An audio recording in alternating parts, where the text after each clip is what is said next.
आज बीजेपी जो है, चाहे जम्मू और कश्मीर के क्या, हिंदुस्तान के लोगों के जो हकूक हैं, आज उन पे बुलडोज़र चलाया जा रहा है। मजहबी बुनियाद पे लोगों को सताया जा रहा है, मजहबी बुनियाद पे लिंचिंग होती है।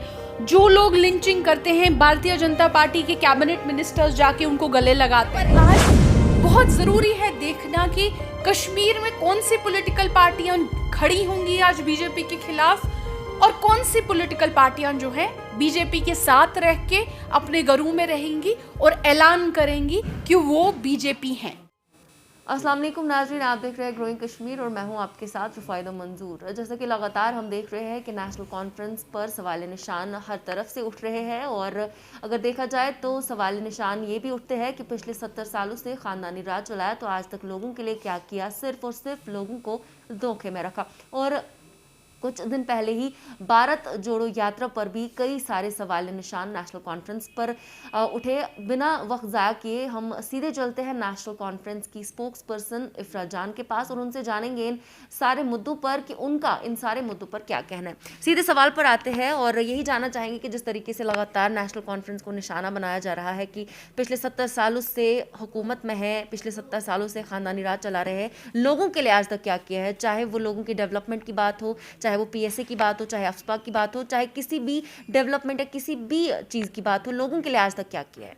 देखिए, आपने बार बार पहले बोला कि पिछले 70 साल से नेशनल कॉन्फ्रेंस हुकूमत में है, तो क्या आप एक्चुअली बिलीव करती हैं एक जर्नलिस्ट होने के नाते कि पिछले 70 साल से नेशनल कॉन्फ्रेंस हुकूमत में रही है? ये मैं आपसे पूछ रही हूँ, क्योंकि कहीं ना कहीं इस तरह के सवालों से आप लोगों को गुमराह करते हैं।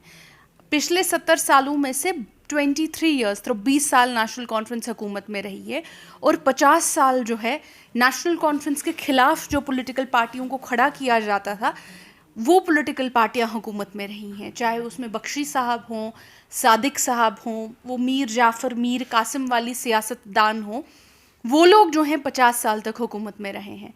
तो थोड़ा सा मुझे अचंभा होता है और हैरानगी होती है कि हमारी जो मीडिया है वो इस बात को बिल्कुल वही चीज़ रिपीट करती है जो फैक्चुअल नहीं होता है। बिल्कुल भी फैक्ट का कोई उसमें ABC भी नहीं होता है। तो ज़रूरी है समझना कि नेशनल कॉन्फ्रेंस पिछले 70 साल से हुकूमत में नहीं रही है। हाँ, ये ज़रूर है कि ये बीजेपी के जो स्पोक्स पर्सन्स हैं या बीजेपी के जो ओहदेदार हैं या उनसे जुड़े हुए जो लोग हैं, मे बी डायरेक्टली सामने मुंह पे ना जुड़े हों, जो पीछे से उनसे जुड़े हुए लोग हैं, वो लोग बार बार ये दावा करते हैं, बट उनका काम है झूठ बोलना और वो झूठ बोलते रहेंगे। जहाँ तक आपका सवाल है कि नेशनल कॉन्फ्रेंस ने 23 साल में लोगों के लिए क्या किया, मेरा सवाल रहेगा कि नेशनल कॉन्फ्रेंस में 23 साल में लोगों के लिए क्या नहीं किया।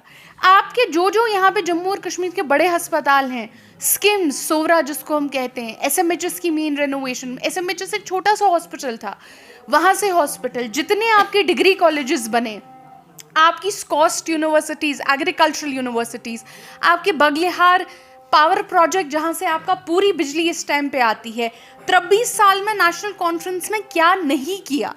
जब आर्टिकल 370 की टूटने की बात आई और जब हमने दिल्ली को डेटा दिखाया कि देखिए जम्मू और कश्मीर के लोग जो हैं, पावर्टी, गुर्बत की लेवल कश्मीर में सबसे कम थी कंपेयर टू पूरी इंडिया। यहाँ पे कार ओनरशिप, गाड़ियों की ओनरशिप जो है सेकंड नंबर पे है पूरे देश में। यहाँ पे लैंड गुर्बत कम है क्योंकि ज़मीन की डिस्ट्रीब्यूशन हुई है, क्योंकि शेख साहब थे जिन्होंने land to the tiller act लाया, टेनेंट एक्ट लाया, जिसमें हज़ारों लाखों गरीब मजदूरों को एक साथ ज़मीन मिल गई और उनकी पुश्तें आबाद हो गई।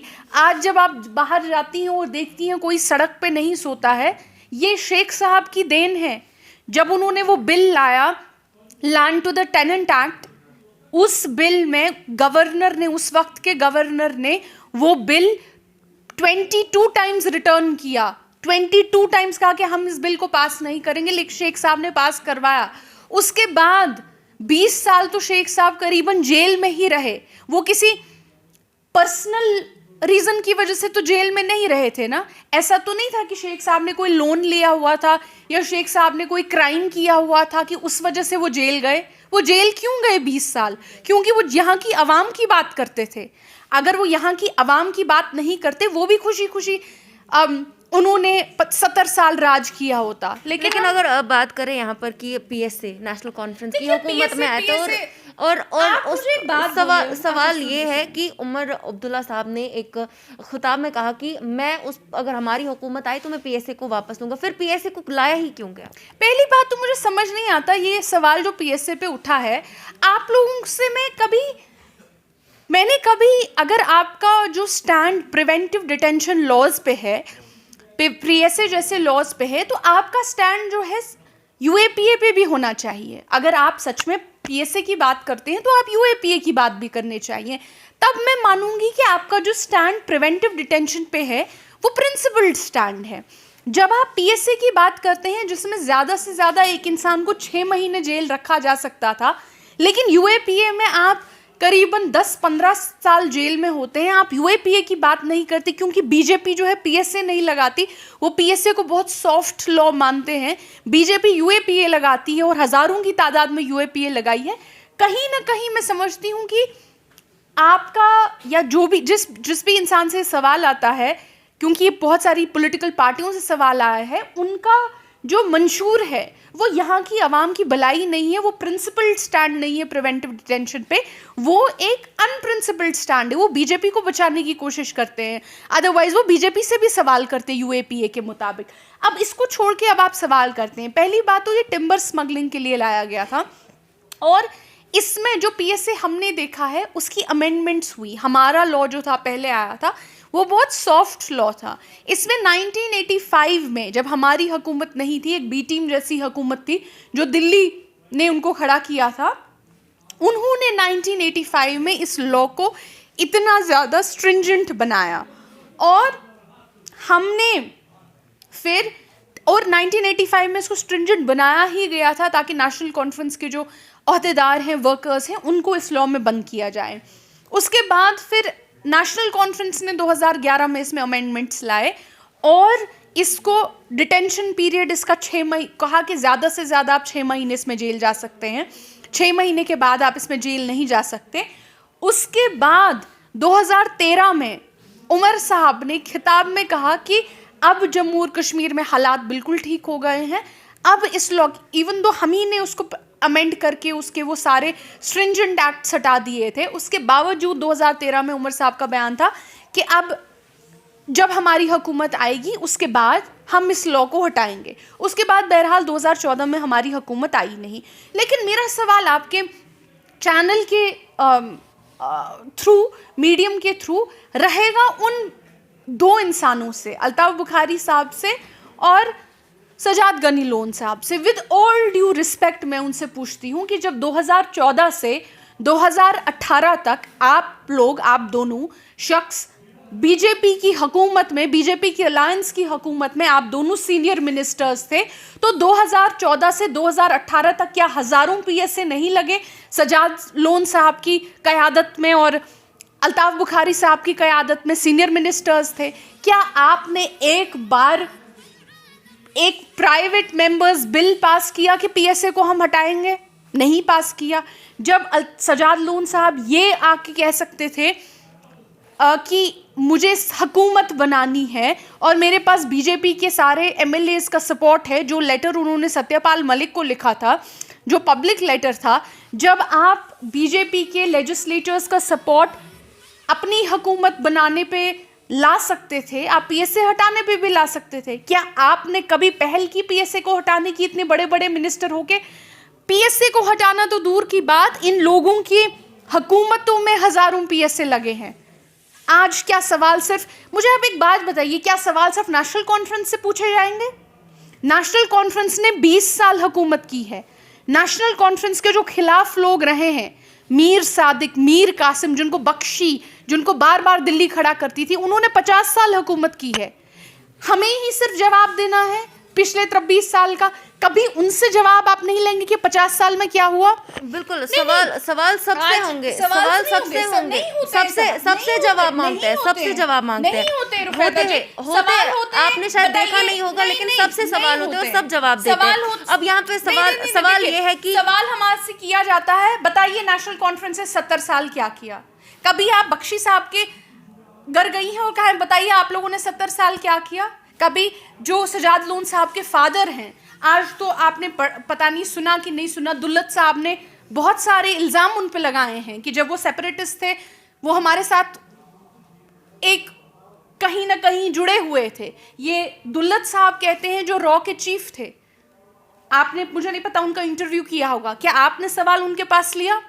जो अल्ताफ बुखारी साहब थे वो इतने साल मिनिस्टर रहे, वो आज बयानबाजी करते हैं अपने जलसे में कि 70 साल से हुकूमत नेशनल कॉन्फ्रेंस की थी। भाई क्या उन 70 साल में आप नहीं थे पॉलिटिशियन? क्या आप नहीं निकले?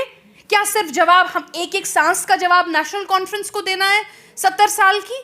ये नहीं आप बोलेंगे कि 70 साल में हम लोग 23 इयर्स रहे हैं, आप लोग 50 साल रहे हैं। वही आप अल्ताफ बुखारी की बात कर रही है, तो उन्होंने ये कहा है कि 370 और 35 से कभी वापस आएगा ही नहीं और हम कोशिश भी नहीं करेंगे। ये तो इसमें कोई उन्होंने ये भी परसों बयान में कहा कि अल्ताफ बुखारी साहब ने, कि अगर आपने उनका बयान सुना होगा, कि वो बीजेपी के साथ अलायंस करने को तैयार हैं।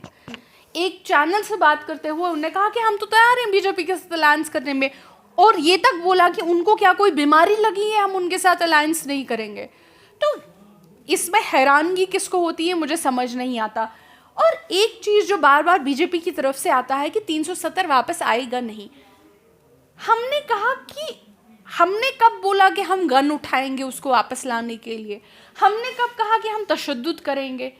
लेकिन अगर एक लड़ाई पीसफुली, पुरअमन तरीके से, कॉन्स्टिट्यूशनली, आईनी तरीके से यहाँ की आवाम लड़ सकती है, पुरअमन तरीके से, इलेक्टोरली, वोट के ज़रिए, तो इसमें किसी को क्या तकलीफ होती है मुझे समझ नहीं आता। ये रुफैदा जी मैं अभी तक समझ नहीं पाई हूँ। हमने तो नहीं कहा हम तशद्दुद करेंगे, हमने तो नहीं कहा कि हम थाना जलाएंगे, कुछ जलाएंगे। हमने कहा हम पुरअमन तरीके से, आईनी तरीके से लड़ना चाहते हैं। इसमें बीजेपी को और उनकी बी टीम, सी टीम को मिर्ची क्यों लगती है, ये मैं अभी तक समझ नहीं पाई हूँ। बिल्कुल, आखिर में ये सवाल रहेगा, भारत जोड़ो यात्रा जिसमें डॉक्टर फारूक अब्दुल्ला, चाहे ex chief minister Mehbooba Mufti, ऐसे कई सारे लीडरान उसमें शिरकत करने जा रहे हैं, इस पर आपको देखिए, भारत जोड़ो यात्रा जो है ये एक सिर्फ एक इलेक्टोरल यात्रा मेरे हिसाब से नहीं है, ये एक सिंबॉलिक है। आज बीजेपी जो है, चाहे जम्मू और कश्मीर के क्या, हिंदुस्तान के लोगों के जो हकूक़ हैं, आज उन पे बुलडोज़र चलाया जा रहा है। आज लोगों के मकानों पे बुलडोज़र चलाए जा रहे हैं। मजहबी बुनियाद पे लोगों को सताया जा रहा है। मजहबी बुनियाद पे लिंचिंग होती है। जो लोग लिंचिंग करते हैं, भारतीय जनता पार्टी के कैबिनेट मिनिस्टर्स जाके उनको गले लगाते हैं। बिल्किस बानो, जिसकी 5 साल की बेटी का पत्थर से सर फोड़ा गया और उसके साथ इतनी गलत चीज़ें हुई उसकी फैमिली के सामने, उसकी छोटे बच्चे का सर कुचला गया, उसके रेपिस्ट को और मर्डरर्स को बाहर खुला छोड़ा गया, उनकी शायद बेटी ने इलेक्शन गुजरात में लड़ा। जो ये आज एक भारत को जो अंदर से तोड़ने वाले लोग हैं, क्योंकि जब आप किसी के घर पे बुलडोज़र चलाते हैं, ये जो घर है ये भी भारत का एक छोटा सा हिस्सा है। जब आप इस तरह के दरिंदों को बाहर छोड़ते हैं, कहीं ना कहीं आप इस देश के जो इसका सोल होता है, इसकी आत्मा होती है, उस आत्मा को आप चोट पहुंचाते हैं, उसको तोड़ते हैं। आज ये एक इलेक्टोरल चीज़ नहीं है, आज ये एक सिंबॉलिक चीज़ है। और आज बहुत ज़रूरी है देखना कि कश्मीर में कौन सी पॉलिटिकल पार्टियां खड़ी होंगी आज बीजेपी के खिलाफ, और कौन सी पॉलिटिकल पार्टियां जो है बीजेपी के साथ रह के अपने घरों में रहेंगी और ऐलान करेंगी कि वो बीजेपी हैं। ये देखना भी बहुत ज़रूरी रहेगा। बिल्कुल, बहुत बहुत शुक्रिया। दिन भर के तमाम तरह अपडेट्स पाने के लिए सब्सक्राइब कीजिए हमारी सभी ऑफिशियल चैनल्स को और साथ ही साथ बेल आइकन भी प्रेस कीजिए ताकि आप तक पहुंचे हर खबर सबसे पहले।